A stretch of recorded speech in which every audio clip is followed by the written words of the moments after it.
Dear students, मैं Davinder Singh Chahal, science master, सरकारी high school Shergarh, district Fazilka आप सब का स्वागत करता हाँ। प्यारे विद्यार्थियों, अज जिहड़ा आपां टॉपिक डिस्कस करना है वो है सैक्शुअल रिप्रोडक्शन इन प्लांट्स। विद्यार्थियों, सब तो पहला तो सानू ये पता होना चाहिए कि रिप्रोडक्शन की है। रिप्रोडक्शन है अपने वर्गी नवी संतान पैदा करना। दोहराई दे विच एक चीज़ तुहाडे तो होर पुछ लेना है कि रिप्रोडक्शन किन्ने तरह का हुंदा है। शाबाश। बेसिकली ये दो तरह का, one is asexual reproduction and second is sexual reproduction. अज आपां डिस्कस करांगे सैक्शुअल रिप्रोडक्शन इन प्लांट्स। प्यारे विद्यार्थियों, सैक्शुअल रिप्रोडक्शन है कि एक गल ध्यान रखना, सैक्शुअल रिप्रोडक्शन दे विच हमेशा मेल अते फीमेल दो गैमीट्स होंगे। उन्हां दोनों गैमीट्स का फ्यूजन होगा, मिलणगे आपस च, दैट इज कॉल्ड फर्टिलाइजेशन। उस तो बाद फिर जाइगोट फॉर्मेशन होंदी है, एम्ब्रियो फॉर्मेशन होंदी है। आफ्टर दैट जे प्लांट्स की गल करिए तो सीड या फ्रूट फॉर्मेशन होंदी है।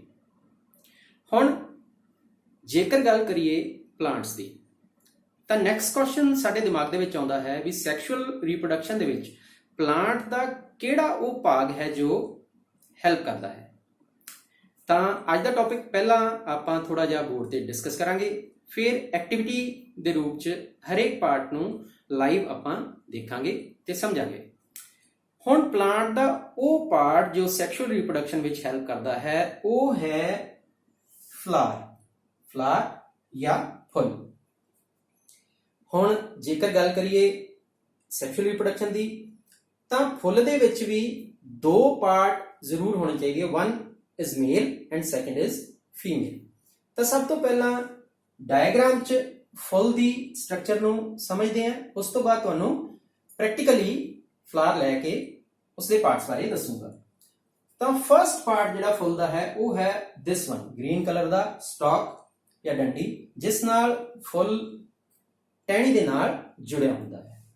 उस तो बाद तुसीं देखिया होवेगा फुल्लां दे विच बाहर दी तरफ ग्रीन कलर दी लीफ लाइक स्ट्रक्चर्स हुंदियां जिन्हां नूं कहने हां सैपल्स। आसी दूसरा पार्ट। हुण थर्ड पार्ट, फुल दा रंगदार हिस्सा, जिवें कि इस फुल च देख रहे हो पिंक कलर दे तुहानूं पार्ट्स नजर आ रहे हैं। फुल दे जिहड़े रंगदार हिस्से आ उन्हां नूं कहने हां पैटल्स या पंखुड़ियां। किसी फुल दे विच इन्हां दा कलर ऑरेंज, किसी दे विच रेड, किसी दे विच पिंक, किसी दे विच वाइट, पर्पल, ऑफ वाइट, अलग अलग तरह के कलर होंगे है। हुण नैक्सट क्वेश्चन इत्थे यह आउंदा है कि वाई पेटल्स आर कलर्ड, रंगीन क्यों हैं। तो प्यारे विद्यार्थियों, जो इस टॉपिक नूं आपां अगे समझांगे तो उत्थे ये गल तुहानूं समझ आवेगी। रीजन इहदा यह हुंदा है इंसैक्ट्स नूं अट्रैक्ट करना। वो क्यों करना, उहदा की फायदा, वो टॉपिक दे विच आपां अगे डिस्कस करांगे। तो फर्स्ट पार्ट सी डंडी या स्टॉक, सेकंड हरी पत्ती like structure sepal, third coloured portion of flower that is called petal. हुण गल करदे हां मेल अते फीमेल पार्ट्स दी, जो कि मेन रोल प्ले करते हैं सैक्शुअल रिप्रोडक्शन दे विच। फर्स्ट मेल पार्ट आ है साडा फुल दा मेल पार्ट, जिसनूं कहने हां स्टेमन। दो हिस्सों तो मिलके बनया है। One is this blue colour structure जिसको कहने हैं एंथर, सेकंड है फिलामेंट लाइक स्ट्रक्चर जिसको कहने हैं फिलामेंट। हुण मेल पार्ट दो हिस्से में मिलके बने हैं, वन इज एंथर आ ब्लू कलर दा, सेकंड इज फिलामेंट। दोनों को कंबाइंडली कहने हैं स्टेमन।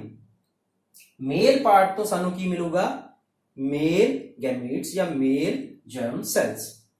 वो कित्थे हुंदियां हन, एंथर दे विच पाए जाते हैं पॉलन ग्रेन्स। पॉलन ग्रेन्स दे विच हुंदी है मेल जर्म सेल्स।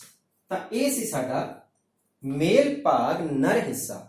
हुण सेकंड सैक्शुअल रिप्रोडक्शन च इंपॉर्टेंट है फीमेल पार्ट। सेंटर दे विच तुहानूं ऑरेंज कलर दा नजर आ रहा होगा। फीमेल पार्ट नूं कहने आ पिस्टल। तीन हिस्सियां दा मिलके ये बनया। First is stigma, second style ते थर्ड ओवरी। स्टिग्मा आवरी structure, style pipe like structure ते ओवरी आ बल्ब वर्गी रचना। तीन हिस्सों तो मिलकर बनया है फीमेल पार्ट जिसको कहने हैं पिस्टल। ਤਾਂ ਇਹ ਤਾਂ ਸੀ ਫੁੱਲ ਦੀ ਸਟਰਕਚਰ ਤੇ ਉਹਦੇ ਵਿੱਚ ਪਾਏ ਜਾਣ ਵਾਲੇ ਮੇਲ ਤੇ ਫੀਮੇਲ ਦੋ ਹਿੱਸੇ। ਹੁਣ ਅਗਲੀ ਗੱਲ ਕਰਦੇ ਹਾਂ ਫੁੱਲਾਂ ਬਾਰੇ। ਫੁੱਲ ਬੇਸਿਕਲੀ ਦੋ ਤਰ੍ਹਾਂ ਦੇ ਹੁੰਦੇ ਹਨ, ਵਨ ਇਜ਼ ਯੂਨੀਸੈਕਸ਼ੂਅਲ ਫਲਾਰ ਤੇ ਸੈਕੰਡ ਇਜ਼ ਬਾਈਸੈਕਸ਼ੂਅਲ ਫਲਾਰ। ਯੂਨੀਸੈਕਸ਼ੂਅਲ ਫਲਾਰ ਦਾ ਕੀ ਭਾਵ? Uni means single. ਅਜਿਹੇ ਫੁੱਲ ਜਿਨ੍ਹਾਂ ਦੇ ਵਿੱਚ, ਹੁਣ ਇੱਕ ਮੈਂ ਡਾਇਗਰਾਮ ਤੁਹਾਨੂੰ ਡਰਾ ਕਰਕੇ ਰਫਲੀ ਦਿਖਾ ਦਿੰਦਾ ਹਾਂ। ਅਜਿਹੇ ਫੁੱਲ ਜਿਨ੍ਹਾਂ ਦੇ ਵਿੱਚ ਜਾਂ ਤਾਂ ਸਿਰਫ ਫੀਮੇਲ ਪਾਰਟ ਹੋਊਗਾ, ਮੀਨਸ ਸਿਰਫ ਪਿਸਟਲ ਹੋਊਗਾ, ਜਾਂ ਫਿਰ ਉਹਨਾਂ 'ਚ ਸਿਰਫ ਕੀ ਹੋਣਗੇ, ਐਂਥਰ ਜਾਂ ਸਟੇਮਨ। ਯੂਨੀਸੈਕਸ਼ੂਅਲ ਫੁੱਲ ਉਹ ਹਨ ਜਿਨ੍ਹਾਂ 'ਚ ਜਾਂ ਤਾਂ ਫੁੱਲ 'ਚ ਸਿਰਫ ਫੀਮੇਲ ਪਾਰਟ ਹੋਊਗਾ ਜਾਂ ਸਿਰਫ ਮੇਲ ਪਾਰਟ ਹੋਊਗਾ। ਇੱਕੋ ਫੁੱਲ 'ਚ ਦੋਨੋਂ ਪਾਰਟਸ ਨਹੀਂ ਹੋਣਗੇ, ਉਹਨਾਂ ਨੂੰ ਕਹਿੰਦੇ ਹਾਂ ਯੂਨੀਸੈਕਸ਼ੂਅਲ ਫਲਾਰ। ਹੁਣ ਬਾਈਸੈਕਸ਼ੂਅਲ ਫਲਾਰ। ਬਾਈਸੈਕਸ਼ੂਅਲ ਫਲਾਰ ਕੀ ਹੈ? ਬਾਈ ਮੀਨਸ ਦੋ। ਅਜਿਹੇ ਫੁੱਲ ਜਿਨ੍ਹਾਂ ਦੇ ਵਿੱਚ ਮੇਲ ਅਤੇ ਫੀਮੇਲ ਦੋਨੋਂ ਪਾਰਟਸ ਹੀ ਪਾਏ ਜਾਣਗੇ, ਉਹਨਾਂ ਨੂੰ ਕਹਿੰਦੇ ਹਾਂ ਬਾਈਸੈਕਸ਼ੂਅਲ ਫਲਾਰਸ। ਹੁਣ ਪਿਆਰੇ ਵਿਦਿਆਰਥੀਓ, ਇੱਕ ਛੋਟਾ ਜਿਹਾ ਕੁਐਸਚਨ ਤੁਹਾਡੇ ਤੋਂ ਪੁੱਛਦਾ ਹਾਂ। ਆ ਸਾਹਮਣੇ ਜਿਹੜਾ ਫਲਾਰ ਅਸੀਂ ਬਣਾ ਰੱਖਿਆ ਹੈ, ਕੀ ਇਹ ਯੂਨੀਸੈਕਸ਼ੂਅਲ ਫਲਾਰ ਹੈ ਜਾਂ ਬਾਈਸੈਕਸ਼ੂਅਲ? ਸ਼ਾਬਾਸ਼, ਵੈਰੀ ਗੁੱਡ। ਇਹ ਬਾਈਸੈਕਸ਼ੂਅਲ ਫਲਾਰ ਹੈ। ਉਹਦਾ ਰੀਜ਼ਨ, ਕਿਉਂਕਿ ਇਸ ਦੇ ਵਿੱਚ ਨਰ ਭਾਗ ਮੇਲ ਪਾਰਟ ਸਟੇਮਨ ਤੇ ਫੀਮੇਲ ਪਾਰਟ ਪਿਸਟਲ ਦੋਨੋਂ ਹੀ ਪ੍ਰੈਜ਼ੈਂਟ ਨੇ। ਅਜਿਹੇ ਫੁੱਲ ਨੂੰ ਕੀ ਕਹਾਂਗੇ? ਬਾਈਸੈਕਸ਼ੂਅਲ ਫਲਾਰ। ਹੁਣ ਯੂਨੀਸੈਕਸ਼ੂਅਲ ਫਲਾਰ ਦਾ ਐਗਜ਼ਾਮਪਲ ਜੇਕਰ ਤੁਸੀਂ ਲੈਣਾ ਹੈ ਤਾਂ ਉਹ ਲੈ ਸਕਦੇ ਹੋ ਵਾਟਰਮੈਲਨ। ਵਾਟਰਮੈਲਨ ਜਾਂ ਤਰਬੂਜ, ਉਹਦੇ ਵਿੱਚ ਯੂਨੀਸੈਕਸ਼ੂਅਲ ਫਲਾਰ ਹੁੰਦੇ ਆ। ਪਪਾਇਆ, ਪਪੀਤਾ, ਉਹਦੇ ਵਿੱਚ ਵੀ ਯੂਨੀਸੈਕਸ਼ੂਅਲ ਫਲਾਰ ਹਨ। ਬਾਈਸੈਕਸ਼ੂਅਲ ਦੇ ਵਿੱਚ ਐਗਜ਼ਾਮਪਲ ਆ ਗਿਆ ਚਾਈਨਾ ਰੋਜ਼, ਜੋ ਤੁਹਾਨੂੰ ਸਕੂਲਾਂ ਦੇ ਵਿੱਚ ਟੀਚਰਸ ਦਿਖਾਉਂਦੇ ਵੀ ਹੋਣਗੇ। ਸੈਕੰਡ, ਅੱਜ ਜਿਹੜਾ ਮੈਂ ਫੁੱਲ ਯੂਜ਼ ਕਰੂੰਗਾ ਉਹ ਹੈ ਧਤੂਰਾ, ਧਤੂਰੇ ਦਾ ਫੁੱਲ। ਹੁਣ ਆਹ ਫੁੱਲ ਦੀ ਸਟਰਕਚਰ ਨੂੰ ਆਪਾਂ ਪ੍ਰੈਕਟੀਕਲੀ ਦੇਖਦੇ ਹਾਂ। ਆ ਮੇਰੇ ਕੋਲ ਫਲਾਵਰ ਹੈ, ਇਹ ਧਤੂਰੇ ਦਾ ਫਲਾਰ ਹੈ। ਇਸ ਦੇ ਵਿੱਚ ਇਹ ਕਿਉਂ ਚੁਣਿਆ? ਕਿਉਂਕਿ ਇਸ ਦੇ ਵਿੱਚ ਮੇਲ ਤੇ ਫੀਮੇਲ ਪਾਰਟਸ ਬਹੁਤ ਵਧੀਆ ਵਿਜ਼ੀਬਲ ਈਜ਼ੀਲੀ ਹੁੰਦੇ ਹੈ, ਸਾਈਜ਼ ਵੀ ਉਹਨਾਂ ਦਾ ਵੱਡਾ ਹੁੰਦਾ ਹੈ। ਹੁਣ ਇਸ ਫੁੱਲ ਨੂੰ ਲੈ ਕੇ ਜਾਂਦੇ ਹਾਂ ਇਸ ਫੁੱਲ ਦੇ ਡਾਇਗਰਾਮ ਤੇ। ਥੱਲੇ ਆ ਡੰਡੀਨੁਮਾ ਰਚਨਾ ਤੁਹਾਨੂੰ ਨਜ਼ਰ ਆ ਰਹੀ ਹੈ, ਸਟਾਕ। ਇਸ ਨਾਲ ਇਹ ਫੁੱਲ ਟਹਿਣੀ ਨਾਲ ਜੁੜਿਆ ਹੁੰਦਾ ਹੈ। ਆ ਫਸਟ ਪਾਰਟ। ਸੈਕੰਡ ਪਾਰਟ ਹੈ ਸਾਡਾ ਸੈਪਲਸ, ਗ੍ਰੀਨ ਕਲਰ ਦੀਆਂ ਪੱਤੀਆਂ। ਹੁਣ ਆ ਥੱਲੇ ਤੁਸੀਂ ਦੇਖੀ ਸਟਾਕ ਜਿਸ ਨਾਲ ਇਹ ਟਹਿਣੀ ਦੇ ਨਾਲ ਜੁੜਿਆ, ਬਾਹਰ ਗ੍ਰੀਨ ਕਲਰ ਦੀਆਂ ਪੱਤੀਆਂ ਜਿਨ੍ਹਾਂ ਨੂੰ ਕਹਿੰਦੇ ਹਾਂ ਸੈਪਲਸ। ਹੁਣ ਇੱਕ ਇੱਕ ਕਰਕੇ ਇਹਨਾਂ ਪਾਰਟਸ ਨੂੰ ਆਪਾਂ ਹਟਾਉਂਦੇ ਜਾਂਦੇ ਹਾਂ। ਪਹਿਲਾਂ ਆਪਾਂ ਸੈਪਲਸ ਨੂੰ ਹਟਾਤਾ। ਨੈਕਸਟ ਪੋਰਸ਼ਨ ਆ ਗਿਆ ਫੁੱਲ ਦਾ, ਦਿਸ ਵਨ ਕਲਰਡ ਪੋਰਸ਼ਨ। ਇਸ ਫੁੱਲ ਦਾ ਰੰਗ ਆਫ ਵਾਈਟ ਜਾਂ ਕਰੀਮ ਹੈ। ਐਵੇਂ ਹੀ ਅਲੱਗ-ਅਲੱਗ ਫੁੱਲਾਂ ਦੇ ਅਲੱਗ-ਅਲੱਗ ਰੰਗ ਹੁੰਦੇ ਆ, ਕਿਸੇ ਦਾ ਰੈੱਡ, ਕਿਸੇ ਦਾ ਔਰੇਂਜ, ਕਿਸੇ ਦਾ ਪਰਪਲ। ਤੋ ਇਸ ਪਾਰਟ ਨੂੰ ਕੀ ਕਹਿੰਦੇ ਆ ਅਸੀਂ? ਰੰਗਦਾਰ ਹਿੱਸਾ, that is called petals। ਤਾਂ ਇਹ ਹਨ ਇਸ ਫੁੱਲ ਦੀਆਂ ਪੰਖੁੜੀਆਂ, ਰੰਗਦਾਰ ਹਿੱਸਾ। ਰੀਜ਼ਨ ਰੰਗਦਾਰ ਹੋਣ ਦਾ ਕੀ? ਇਨਸੈਕਟਸ ਨੂੰ ਅਟਰੈਕਟ ਕਰਨਾ। ਹੁਣ ਆਪਾਂ ਪੈਟਲਸ ਨੂੰ ਵੀ ਹਟਾ ਦਿੰਨੇ ਆ। ਉਸ ਤੋਂ ਬਾਅਦ ਦੇਖਦੇ ਹਾਂ ਹੁਣ ਫੁੱਲ ਦੇ ਵਿੱਚ ਕਿਹੜੇ ਪਾਰਟ ਰਹਿ ਗਏ ਜਿਹੜੇ ਅਸੀਂ ਦੇਖਣੇ ਆ। ਉਹ ਰਹਿ ਗਏ ਮੇਲ ਅਤੇ ਫੀਮੇਲ ਪਾਰਟਸ। ਹੁਣ ਡੀਅਰ ਸਟੂਡੈਂਟਸ, ਇਸ ਨੂੰ ਜੇਕਰ ਮੈਂ ਖੋਲਾਂ ਤਾਂ ਤੁਸੀਂ ਸੈਂਟਰ 'ਚ ਦੇਖੋਗੇ ਇੱਕ ਤਾਂ ਸਟਰਕਚਰ ਆ ਨਜ਼ਰ ਆ ਰਹੀ ਹੈ, ਇਸ ਦੀ ਰਚਨਾ ਅਲੱਗ ਹੈ ਤੇ 5 ਸਾਨੂੰ ਸੇਮ ਇੱਕੋ ਵਰਗੀ ਸਟਰਕਚਰਸ ਆ ਨਜ਼ਰ ਆ ਰਹੀ ਹੈ। ਤਾਂ ਫੁੱਲ ਦੇ ਵਿੱਚ 2 ਹਿੱਸੇ, ਮੇਲ ਪਾਰਟ ਤੇ ਫੀਮੇਲ ਪਾਰਟ। ਆ ਹਨ ਸਾਡੇ ਮੇਲ ਪਾਰਟਸ ਤੇ ਇਹ ਹੈ ਸਾਡਾ ਫੀਮੇਲ ਪਾਰਟ। ਹੁਣ ਅਸੀਂ ਇੱਕ ਮੇਲ ਪਾਰਟ ਨੂੰ, ਜਿਸ ਦਾ ਨਾਮ ਕੀ ਹੈ? ਸਟੇਮਨ, ਇੱਕ ਨੂੰ ਤੋੜ ਲੈਂਦੇ ਹਾਂ। ਉਸ ਨੂੰ ਅਸੀਂ ਹੁਣ ਦੇਖਦੇ ਹਾਂ। ਨਰ ਹਿੱਸਾ ਸਟੇਮਨ, ਜਿਵੇਂ ਕਿ ਤੁਹਾਨੂੰ ਪਹਿਲਾਂ ਦੱਸਿਆ ਸੀ। ਸਟੇਮਨ ਦੇ 2 ਹਿੱਸੇ, ਪਹਿਲਾ ਹਿੱਸਾ ਐਂਥਰ, ਆ ਜਿਹੜਾ ਤੁਹਾਨੂੰ ਉੱਪਰ ਨਜ਼ਰ ਆ ਰਿਹਾ। ਦੂਸਰਾ ਆ ਫਿਲਾਮੈਂਟ। ਫਸਟ ਪਾਰਟ ਐਂਥਰ ਤੇ ਸੈਕੰਡ ਫਿਲਾਮੈਂਟ, ਦੋਨਾਂ ਨੂੰ ਇਕੱਠਿਆਂ ਕਹਿੰਦੇ ਹਾਂ ਸਟੇਮਨ। ਇਹ ਹੈ ਫੁੱਲ ਦਾ ਨਰ ਹਿੱਸਾ। ਹੁਣ ਐਂਥਰਸ ਦੇ ਵਿੱਚ ਪਾਏ ਜਾਂਦੇ ਹਨ ਪੋਲਨ ਗ੍ਰੇਨਸ। ਪੋਲਨ ਗ੍ਰੇਨਸ ਦੇ ਵਿੱਚ ਕੀ ਹੈ? Male germ cell. ਹੁਣ ਇਸ ਐਂਥਰ ਨੂੰ ਆਪਾਂ ਫੁੱਲ ਦੇ ਡਾਇਗਰਾਮ ਤੇ ਲੈ ਜਾਂਦੇ ਹਾਂ। ਆ ਦੇਖੋ, ਆ ਐਂਥਰ ਹੋ ਗਏ ਤੇ ਆ ਹੋ ਗਿਆ ਫਿਲਾਮੈਂਟ, ਕੰਬਾਈਨਡਲੀ ਕਾਲਡ ਸਟੇਮਨ। ਤਾਂ ਇਹ ਸੀ ਸਾਡਾ ਫੁੱਲ ਦਾ ਨਰ ਹਿੱਸਾ ਸਟੇਮਨ। ਹੁਣ ਦੂਸਰਾ ਹਿੱਸਾ ਸੈਂਟਰ ਦੇ ਵਿੱਚ ਤੁਹਾਨੂੰ ਨਜ਼ਰ ਆ ਰਿਹਾ ਫੀਮੇਲ ਹਿੱਸਾ, ਜਿਸ ਨੂੰ ਕਹਿੰਦੇ ਆ ਪਿਸਟਲ। ਤਿੰਨ ਹਿੱਸਿਆਂ ਦਾ ਮਿਲ ਕੇ ਬਣਿਆ ਸਟਿਗਮਾ, ਸਟਾਈਲ ਤੇ ਓਵਰੀ। ਹੁਣ ਇਸ ਫੁੱਲ ਦੇ ਹੀ ਆਪਾਂ ਫੀਮੇਲ ਹਿੱਸੇ ਨੂੰ ਦੇਖਦੇ ਹਾਂ। ਆ ਹੈ ਇਸ ਫੁੱਲ ਦਾ ਫੀਮੇਲ ਹਿੱਸਾ ਪਿਸਟਲ। ਤਿੰਨ ਇਸ ਦੇ part. First one is stigma. ਜੇਕਰ ਇਸ ਨੂੰ ਤੁਸੀਂ ਟੱਚ ਕਰਕੇ ਦੇਖੋਗੇ ਤਾਂ ਇਹ ਸਟਿਕੀ ਹੁੰਦਾ ਹੈ, ਚਿਪਚਿਪਾ ਹੁੰਦਾ ਹੈ। ਅਪਰ ਪੋਰਸ਼ਨ ਸਟਿਗਮਾ, ਫਿਰ ਅ ਪਾਈਪ ਲਾਈਕ ਸਟਰਕਚਰ ਸਟਾਈਲ, ਤੇ ਲਾਸਟ ਤੇ ਤੁਹਾਨੂੰ ਆ ਬਲਬ ਲਾਈਕ ਸਟਰਕਚਰ ਨਜ਼ਰ ਆ ਰਹੀ ਹੋਗੀ, ਦਿਸ ਇਜ਼ ਓਵਰੀ। ਤਾਂ ਤਿੰਨ ਹਿੱਸਿਆਂ ਦਾ ਮਿਲ ਕੇ ਬਣਿਆ ਸਟਿਗਮਾ, ਸਟਾਈਲ, ਓਵਰੀ। ਤਿੰਨਾਂ ਹਿੱਸਿਆਂ ਨੂੰ ਮਿਲ ਕੇ ਬਣਦਾ ਹੈ female part, that is called pistol. ਇਸ ਨੂੰ ਵੀ ਹੁਣ ਆਪਾਂ ਫੁੱਲ ਦੇ ਉੱਤੇ ਪਲੇਸ ਕਰਦੇ ਹਾਂ। ਆ ਦੇਖੋ, ਆ ਥੱਲੇ ਸਟਾਕ ਜਾਂ ਡੰਡੀ, ਆ ਹੈ ਓਵਰੀ, ਤੇ ਆ ਸਟਾਈਲ ਤੇ ਆ ਸਟਿਗਮਾ। ਇਸ ਤਰ੍ਹਾਂ ਆ ਸੀ ਇਸ ਦਾ ਫੀਮੇਲ ਪਾਰਟ ਪਿਸਟਲ। ਹੁਣ ਇਹ ਤਾਂ ਸੀ ਫੁੱਲ ਦੇ ਪਾਰਟਸ। ਹੁਣ ਗੱਲ ਕਰਦੇ ਹਾਂ, ਜਦੋਂ ਵੀ ਸੈਕਸ਼ੂਅਲ ਰਿਪਰੋਡਕਸ਼ਨ ਹੋਵੇਗੀ, ਮੇਲ ਤੇ ਫੀਮੇਲ ਗੈਮੀਟਸ ਦਾ ਮਿਲਣਾ ਜ਼ਰੂਰੀ ਹੈ, ਉਦੋਂ ਤੱਕ ਫਰਟੀਲਾਈਜੇਸ਼ਨ ਨਹੀਂ ਹੋਵੇਗੀ। ਹੁਣ ਸਾਨੂੰ ਪਤਾ ਹੈ ਕਿ ਐਂਥਰ ਦੇ ਵਿੱਚ ਹੁੰਦੇ ਹੈ ਪੋਲਨ ਗ੍ਰੇਨਸ, ਜਿਸ ਤੋਂ ਮਿਲੋਗੇ ਸਾਨੂੰ ਮੇਲ ਗੈਮੀਟਸ ਜਾਂ ਮੇਲ ਜਰਮ ਸੈਲਸ। ਹੁਣ ਪੋਲਨ ਗ੍ਰੇਨਸ ਦਾ ਸਟਿਗਮਾ ਤੱਕ ਪਹੁੰਚਣਾ, ਪੋਲਨ ਗ੍ਰੇਨਸ ਦਾ ਸਟਿਗਮਾ ਤੱਕ ਪਹੁੰਚਣਾ, that is called pollination ਜਾਂ ਪਰਾਗਣ। ਹੁਣ ਉਹ ਪਹੁੰਚਣਗੇ ਕਿਵੇਂ? ਉਸ ਦੇ ਤਿੰਨ ਚਾਰ ਤਰੀਕੇ ਹਨ। 에ਅਰ ਦੁਆਰਾ, ਵਾਟਰ, ਬਰਡਸ ਜਾਂ ਇਨਸੈਕਟਸ। ਹਵਾ ਨਾਲ ਕਿਵੇਂ? ਹਵਾ ਨਾਲ ਉੱਡ ਕੇ ਪੋਲਨ ਗ੍ਰੇਨਸ ਜਿਹੜੇ ਹੈ, ਦਿਸ ਵਨ, ਪੋਲਨ ਗ੍ਰੇਨਸ ਹਵਾ ਨਾਲ ਉੱਡ ਕੇ ਸਟਿਗਮਾ ਤੇ ਜਾ ਸਕਦੇ ਹੈ। ਪਾਣੀ ਨਾਲ, ਵਾਟਰ ਵਾਲੇ ਜਿਹੜੇ ਪਲਾਂਟਸ ਹਨ ਪਾਣੀ ਨਾਲ ਜਾ ਸਕਦੇ ਹੈ। ਬਰਡਸ ਜਦੋਂ ਇੱਕ ਪਲਾਂਟ ਤੇ ਬੈਠਦੇ ਆ, ਉਹਨਾਂ ਦੇ ਪੈਰਾਂ ਨਾਲ ਚਿਪਕ ਸਕਦੇ ਆ ਪੋਲਨ ਗ੍ਰੇਨ, ਫਿਰ ਉਹ ਨਕਸ ਫਲਾਰ ਤੇ ਜਾਣਗੇ ਤੇ ਉੱਥੇ ਸਟਿਗਮਾ ਤਾਈਂ ਪਹੁੰਚ ਜਾਣਗੇ। ਇਨਸੈਕਟਸ ਦੇ ਵਿੱਚ ਹਨੀ ਬੀਜ਼ ਹੈ, ਬਟਰਫਲਾਈ ਹੈ, ਉਹ ਜਦੋਂ ਫੁੱਲ ਤੇ ਬਹਿੰਦੀਆਂ ਉਹਨਾਂ ਦੇ ਪੈਰਾਂ ਦੇ ਨਾਲ ਪੋਲਨ ਗ੍ਰੇਨਸ ਚਿਪਕ ਜਾਂਦੇ ਆ। ਇਸ ਤਰ੍ਹਾਂ ਉਹ ਇੱਕ ਫੁੱਲ ਤੋਂ ਦੂਸਰੇ ਫੁੱਲ ਤਾਈਂ ਜਾਂਦੇ ਹੈ ਤੇ ਸਟਿਗਮਾ ਤੇ ਪਹੁੰਚ ਜਾਂਦੇ ਹੈ। ਪੋਲਨ ਗ੍ਰੇਨ ਦਾ ਸਟਿਗਮਾ ਤੱਕ ਪਹੁੰਚਣਾ, that is called pollination।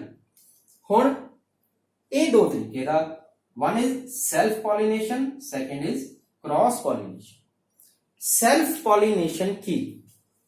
ਹੁਣ ਫਿਰ ਦੁਬਾਰਾ ਇਸੇ ਨਾਲ ਸਮਝਦੇ ਹਾਂ। ਹੁਣ ਆ ਇੱਕ ਫੁੱਲ ਹੈ ਜਿਸ ਦੇ ਵਿੱਚ ਫੀਮੇਲ ਪਾਰਟ ਤੇ ਮੇਲ ਪਾਰਟ ਦੋਨੋਂ ਹੀ ਹਨ। ਸੈਲਫ ਪੋਲੀਨੇਸ਼ਨ ਚ ਕੀ ਹੋਵੇਗਾ? ਇੱਕੋ ਫੁੱਲ ਦੇ ਐਂਥਰ ਤੋਂ ਪੋਲਨ ਗ੍ਰੇਨਸ ਸਟਿਗਮਾ ਤੱਕ ਪਹੁੰਚ ਜਾਣਗੇ। ਇੱਕੋ ਸੇਮ ਫੁੱਲ ਦੇ ਐਂਥਰ ਤੋਂ ਪੋਲਨ ਗ੍ਰੇਨਸ ਸਟਿਗਮਾ ਤਾਈਂ ਪਹੁੰਚ ਗਏ। ਇਸ ਨੂੰ ਕਹਾਂਗੇ ਸੈਲਫ ਪੋਲੀਨੇਸ਼ਨ। ਹੁਣ ਵਾਟ ਇਜ਼ ਕ੍ਰਾਸ ਪੋਲੀਨੇਸ਼ਨ? ਜੇਕਰ ਇਸ ਫੁੱਲ ਦੇ ਐਂਥਰ ਤੋਂ ਪੋਲਨ ਗ੍ਰੇਨਸ ਉੱਡ ਕੇ ਜਾਂ ਕਿਸੇ ਵੀ ਤਰੀਕੇ ਨਾਲ ਦੂਸਰੇ ਕਿਸੇ ਫੁੱਲ ਦੇ ਸਟਿਗਮਾ ਪਾਰਟ ਤਾਈਂ ਪਹੁੰਚਣਗੇ, that is called cross pollination, ਕਿਉਂਕਿ ਉਹ ਇਸ ਫੁੱਲ ਨੂੰ ਛੱਡ ਕੇ ਦੂਸਰੇ ਪਲਾਂਟ ਦੇ ਫੁੱਲ ਤਾਈਂ ਗਏ, that is cross pollination। ਤਾਂ ਇਹ ਸੀ ਪੋਲੀਨੇਸ਼ਨ ਬਾਰੇ। ਹੁਣ ਅਗਲਾ ਸਟੈਪ ਸਾਡਾ ਕੀ ਆਉਂਦਾ ਹੈ? ਪਿਆਰੇ ਵਿਦਿਆਰਥੀਓ, ਜਦੋਂ ਵੀ ਮੇਲ ਗੈਮੀਟਸ ਫੀਮੇਲ ਪਾਰਟ ਸਟਿਗਮਾ ਤਾਈਂ ਪਹੁੰਚਣਗੇ, ਸਟਿਗਮਾ ਕਿਉਂਕਿ ਤੁਹਾਨੂੰ ਮੈਂ ਦੱਸਿਆ ਉਹ ਸਟਿਕੀ ਹੈ, ਚਿਪਚਿਪੀ ਹੈ, ਤਾਂ ਪੋਲਨ ਗ੍ਰੇਨਸ ਉਹਦੇ ਉੱਤੇ ਜਾ ਕੇ ਚਿਪਕ ਜਾਣਗੇ। ਪੋਲਨ ਗ੍ਰੇਨਸ ਦੇ ਵਿੱਚ ਕੀ ਹੈ? Male germ cells. Female germ cell ਕਿੱਥੇ ਹੈ? ਉਹ ਹੈ ਓਵਰੀ ਦੇ ਵਿੱਚ। ਹੁਣ ਪੋਲਨ ਗ੍ਰੇਨ ਦੇ ਵਿੱਚ ਮੇਲ ਜਰਮ ਸੈਲ ओवरी च फीमेल जर्म सेल, लेकिन रस्ता बहुत लंबा। जद ताई ये मेल जर्म सेल फीमेल नाल मिलूगी नहीं, उदों ताई फर्टिलाइजेशन नहीं होना। तां ये रस्ता हुण किवें कवर करेगी? हुण आउणे आ next topic, that is called fertilisation. हुण इत्थे होवेगा कि जदों पॉलन ग्रेन्स स्टिग्मा ते आके चिपक गए, उस तो बाद पॉलन ग्रेन्स तो एक ट्यूब लाइक स्ट्रक्चर बनती है जो जाती है ओवरी तक, जिसनों कहने हाँ पॉलन ट्यूब। पॉलन ग्रेन्स जदों स्टिग्मा ते आ गए, चिपक गए, उस तो बाद एक ट्यूब बनूगी, that is called pollen tube. इस ट्यूब तो हुंदा होया मेल जर्म सेल किथे पहुंचूगा? ओवरी तक। ओवरी दे विच की मौजूद है? Female germ cell. हुण आ सारा रस्ता इहने कवर कर लिया। पॉलन ट्यूब राही चलदा होया मेल जर्म सेल ओवरी दे विच फीमेल जर्म सेल ताईं पहुंच गया। मेल ते फीमेल दोनों गैमीट्स मिल गए। This is called fertilisation. क्योंकि सानू पता है सैक्शुअल रिप्रोडक्शन दे विच मेल ते फीमेल गैमीट मिलणगे उदों ही निषेचन होवेगा। तां हुण इत्थे ਉਹ ਨਿਸ਼ੇਚਨ क्रिया फर्टिलाइजेशन कंप्लीट हो गया। ओवरी दे विच फीमेल जर्म सेल दे कोल मेल जर्म सेल पहुंच गई, दोनों मिल गईयां। This process is called fertilisation. हुण की होवेगा?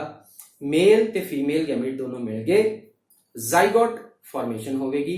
आफ्टर दैट जाइगोट मल्टीप्लाई करेगा, 2 तो 4, 4 तो 8, 8 तो 16, 16 तो 32, इस तरह मल्टीप्लाई करदा ओवरी ਦੇ ਵਿੱਚ ਅੱਗੇ ਕੀ ਹੋਊਗਾ ਉਹ ਆਪਾਂ ਪ੍ਰੈਕਟੀਕਲੀ ਵੀ ਦੇਖਾਂਗੇ। ਹੁਣ ਪਿਆਰੇ ਵਿਦਿਆਰਥੀਓ, ਨੈਕਸਟ ਜਦੋਂ ਵੀ ਫਰਟੀਲਾਈਜੇਸ਼ਨ ਕਿਸੇ ਫੁੱਲ 'ਚ ਹੋ ਜਾਵੇਗਾ ਤਾਂ ਫੁੱਲ ਦੇ ਜਿਹੜੇ ਬਾਹਰੀ ਹਿੱਸੇ ਹੈ, ਪੈਟਲਸ, ਬਾਹਰੀ ਦਲ, ਸੈਪਲਸ, ਇਹ ਸਭ ਡਰਾਈ ਹੋ ਜਾਂਦੇ ਆ, ਇਸ ਤਰ੍ਹਾਂ ਸੁੱਕ ਜਾਂਦੇ ਆ। ਸੁੱਕ ਕੇ ਇਹ ਸ਼ੈਡ ਆਫ ਹੋ ਜਾਂਦੇ ਆ, ਮੀਨਸ ਫੁੱਲ ਤੋਂ ਅਲੱਗ ਹੋ ਜਾਂਦੇ ਆ। ਪਿੱਛੇ ਹੁਣ ਕੀ ਬਚੇਗਾ? ਸਿਰਫ ਓਵਰੀ। ਹੁਣ ਓਵਰੀ ਦੇ ਵਿੱਚ ਕੀ ਹੋਣਾ? ਜਿਹੜਾ ਫੁੱਲ ਅਸੀਂ ਲਿਆ ਸੀ ਆਹ ਵਾਲਾ, ਇਸ ਫੁੱਲ ਦੀ ਓਵਰੀ ਤੁਸੀਂ ਦੇਖੋ, ਉਸ ਦਾ ਸਾਈਜ਼ ਫਰਟੀਲਾਈਜੇਸ਼ਨ ਤੋਂ ਪਹਿਲਾਂ ਕੀ ਹੈ? फर्टिलाइजेशन तो पहला आ बल्ब लाइक स्ट्रक्चर है ओवरी, बहुत छोटा जिहा साइज। लेकिन जदों फर्टिलाइजेशन हो जाएगा उस तो बाद ओवरी ਦਾ ਸਾਈਜ਼ ਵਧਣਾ ਸ਼ੁਰੂ ਹੁੰਦਾ ਹੈ। ਜਿਵੇਂ ਇਸ 'ਚ ਤੁਸੀਂ ਦੇਖ ਰਹੇ ਹੋ ਥੋੜਾ ਜਿਹਾ ਸਾਈਜ਼ ਇਹਦਾ ਵੱਡਾ ਹੋ ਗਿਆ, ਉਸ ਤੋਂ ਬਾਅਦ ਇਹ ਆਪਣਾ ਸਾਈਜ਼ ਇਹਦਾ ਹੋਰ ਵਧਣਾ ਸ਼ੁਰੂ ਹੋ ਜਾਂਦਾ ਹੈ। First one is this after fertilisation, ਪਹਿਲਾਂ ਇਹ, ਫਿਰ ਇਸ ਦਾ ਸਾਈਜ਼ ਹੋਰ ਵੱਡਾ ਹੋ ਗਿਆ, ਅਲਟੀਮੇਟਲੀ ਇਸ ਦਾ ਸਾਈਜ਼ ਆਲਮੋਸਟ ਇੰਨਾ ਹੋ ਜਾਂਦਾ ਹੈ, ਕਾਫੀ ਵੱਡੀ ਹੋ ਜਾਂਦੀ ਹੈ ਓਵਰੀ, ਐਨਲਾਰਜ ਹੋ ਜਾਂਦੀ ਹੈ। ਹੁਣ ਇਸ ਦੇ ਵਿੱਚ ਕੀ ਹੁੰਦਾ ਹੈ? ਜੇਕਰ ਇਸ ਓਵਰੀ ਨੂੰ ਮੈਂ ਕੱਟਾਂ, ਸੈਂਟਰ ਦੇ ਵਿੱਚ ਦੇਖੋ ਤੁਹਾਨੂੰ ਸੀਡਸ ਨਜ਼ਰ ਆ ਰਹੇ ਹੋਣਗੇ। ਇਹਨਾਂ ਨੂੰ ਮੈਂ ਆਪਣੇ ਹੱਥ ਤੇ ਲੈਣਾ, ਬਰਾਊਨ ਕਲਰ ਦੇ ਸੀਡਸ ਤੁਹਾਨੂੰ ਨਜ਼ਰ ਆ ਰਹੇ ਹੋਣਗੇ। ਤਾਂ ਇਸ ਤਰ੍ਹਾਂ ਫਰਟੀਲਾਈਜੇਸ਼ਨ ਤੋਂ ਬਾਅਦ ਓਵਰੀ ਦੇ ਵਿੱਚ ਸੀਡ ਫਾਰਮੇਸ਼ਨ ਹੋ ਜਾਂਦੀ ਹੈ। ਇਸ ਤੋਂ ਬਾਅਦ ਕੀ ਹੋਵੇਗਾ? ਆ ਓਵਰੀ ਨੇ ਆਫਟਰ ਫਿਊ ਟਾਈਮ ਡਰਾਈ ਹੋ ਜਾਣਾ, ਸੁੱਕ ਜਾਣਾ। ਇਸ ਨੇ ਸੁੱਕਣ ਤੋਂ ਬਾਅਦ ਫਟ ਜਾਣਾ, ਫਟਣ ਤੋਂ ਬਾਅਦ ਆ ਬੀਜ ਬਾਹਰ ਆ ਜਾਣਗੇ। ਜਦੋਂ ਇਹਨਾਂ ਬੀਜਾਂ ਨੂੰ ਫੇਵਰੇਬਲ ਕੰਡੀਸ਼ਨ ਮਿਲੂਗੀ, ਮੀਨਸ ਜਦੋਂ ਇਹਨਾਂ ਨੂੰ ਮਿੱਟੀ ਤੇ ਪਾਣੀ ਤੇ ਨਿਊਟ੍ਰੀਸ਼ਨ ਮਿਲੂਗੀ, ਤਾਂ ਇਹ ਨਵੇਂ ਪਲਾਂਟ ਦੇ ਵਿੱਚ ਉੱਗ ਜਾਣਗੇ। ਇਸ ਤਰ੍ਹਾਂ ਸੈਕਸ਼ੂਅਲ ਰਿਪਰੋਡਕਸ਼ਨ ਦੇ ਵਿੱਚ ਫੁੱਲਾਂ ਤੋਂ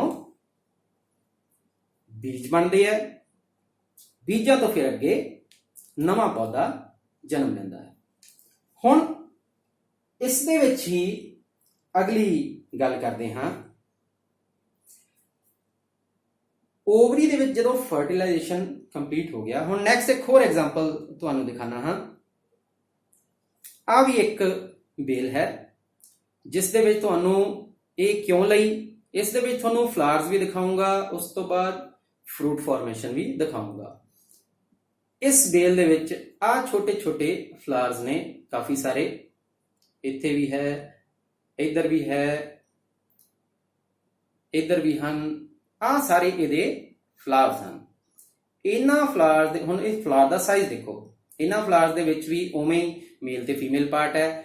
ਜਦੋਂ ਇਹਨਾਂ ਦੇ ਵਿੱਚ ਫਰਟੀਲਾਈਜੇਸ਼ਨ ਕੰਪਲੀਟ ਹੋ ਗਈ, ਆਫਟਰ ਦੈਟ ਓਵਰੀ ਇਨਲਾਰਜ ਹੋ ਕੇ ਫਰੂਟ ਦੀ ਫਾਰਮੇਸ਼ਨ ਕਰਦੀ ਹੈ। ਪਹਿਲਾਂ ਇਹ ਫਰੂਟ ਛੋਟਾ ਹੈ, ਉਸ ਤੋਂ ਬਾਅਦ ਇਸ ਫਰੂਟ ਦਾ ਸਾਈਜ਼ ਵਧਣਾ ਸ਼ੁਰੂ ਹੋ ਜਾਏਗਾ, ਵੱਡਾ ਹੋਣਾ ਸ਼ੁਰੂ ਹੋ ਜਾਏਗਾ। ਹੁਣ ਜੇਕਰ ਇਸ ਫਰੂਟ ਨੂੰ ਕੱਟੀਏ, ਧਿਆਨ ਨਾਲ ਦੇਖਣਾ ਪਿਆਰੇ ਵਿਦਿਆਰਥੀਓ, ਇਸ ਦੇ ਵਿੱਚ ਤੁਹਾਨੂੰ ਸੀਡ ਫਾਰਮੇਸ਼ਨ ਨਜ਼ਰ ਆ ਰਹੀ ਹੋਊਗੀ।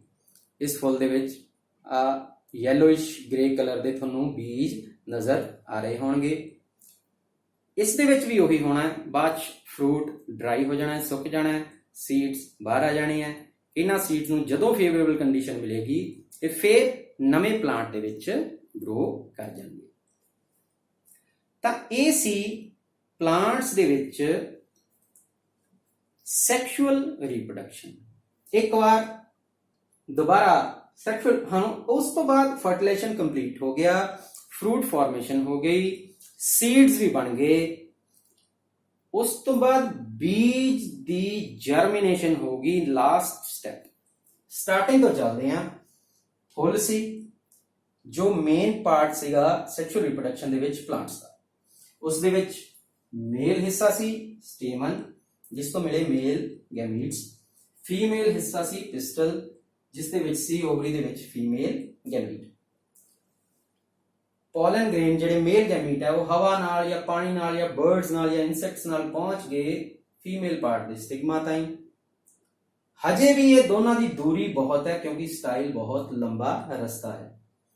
ਹੁਣ ਨੈਕਸਟ ਕੀ ਹੋਊਗਾ, ਪੋਲਨ ਗ੍ਰੇਨਸ ਤੋਂ ਪੋਲਨ ਟਿਊਬ ਬਣੂਗੀ ਜੋ ਜਾਊਗੀ ਓਵਰੀ ਤੱਕ। ਇਸ ਟਿਊਬ ਰਾਹੀਂ ਮੇਲ ਜਰਮ ਸੈੱਲ ਚਲਦੀ ਹੋਈ ਪਹੁੰਚੇਗੀ ਓਵਰੀ ਤਾਈਂ ਜਿੱਥੇ ਮੌਜੂਦ ਹੈ ਫੀਮੇਲ ਜਰਮ ਸੈੱਲ। ਮੇਲ ਤੇ ਫੀਮੇਲ ਜਰਮ ਸੈੱਲ ਇੱਥੇ ਮਿਲ ਜਾਣਗੀਆਂ, that is called fertilization। fertilization complete। ਹੁਣ ਉੱਥੇ ਫਰਟੀਲਾਈਜੇਸ਼ਨ ਤੋਂ ਬਾਅਦ ਜ਼ਾਈਗੋਟ ਬਣੇਗਾ ਜੋ ਡਿਵਾਈਡ ਕਰੇਗਾ, ਉਸ ਤੋਂ ਬਾਅਦ ਫੁੱਲ ਦੇ ਬਾਹਰੀ ਹਿੱਸੇ ਸਾਰੇ ਸੁੱਕ ਕੇ ਅਲੱਗ ਹੋ ਜਾਣਗੇ, ਓਵਰੀ ਹੀ ਇਕੱਲੀ ਰਹਿ ਜਾਏਗੀ ਜਿਹੜੀ ਇਨਲਾਰਜ ਕਰਨਾ ਸ਼ੁਰੂ ਹੋਊਗੀ, ਛੋਟੇ ਤੋਂ ਵੱਡੀ ਹੋਣੀ ਸ਼ੁਰੂ ਹੋਵੇਗੀ। ਆਫਟਰ ਦੈਟ ਉਹਦੇ ਵਿੱਚ ਸੀਡ ਫਾਰਮੇਸ਼ਨ, ਫਰੂਟ ਫਾਰਮੇਸ਼ਨ ਹੋਊਗੀ। ਹੁਣ ਸੀਡਸ ਬਣ ਗਏ ਕਿਉਂਕਿ ਪਲਾਂਟਸ ਕੋਲ ਅੱਗੇ ਰੀਪਰੋਡਿਊਸ ਕਰਨ ਦਾ, ਨਵਾਂ ਪੌਦਾ ਬਣਾਉਣ ਦਾ ਤਰੀਕਾ ਕੀ ਹੈ, ਉਹ ਹੈ ਸੈਕਸ਼ੂਅਲ ਰੀਪਰੋਡਕਸ਼ਨ 'ਚ ਬੀਜ ਦੁਆਰਾ। ਹੁਣ ਬੀਜ ਬਣ ਗਏ, ਬੀਜ ਤੋਂ ਨਵੇਂ ਪੌਦੇ ਦਾ ਬਣਨਾ that is called germination। ਇਹ ਕਦੋਂ ਹੋਊਗਾ, ਜਦੋਂ ਬੀਜ ਨੂੰ ਵਾਟਰ, ਸੋਇਲ ਤੇ ਮਿਨਰਲਸ ਮਿਲ ਜਾਣਗੇ, ਮੀਨਸ ਫੇਵਰੇਬਲ ਕੰਡੀਸ਼ਨ ਹੋ ਜਾਣਗੀਆਂ, ਸੀਡ ਜਰਮੀਨੇਟ ਕਰਨਾ ਸ਼ੁਰੂ ਕਰ ਦੇਗਾ। ਹੁਣ ਅਗਲੀ ਗੱਲ, ਸੀਡਸ ਦੇ ਵਿੱਚ ਮੇਨਲੀ ਦੋ parts, first is plumule, second is radicle।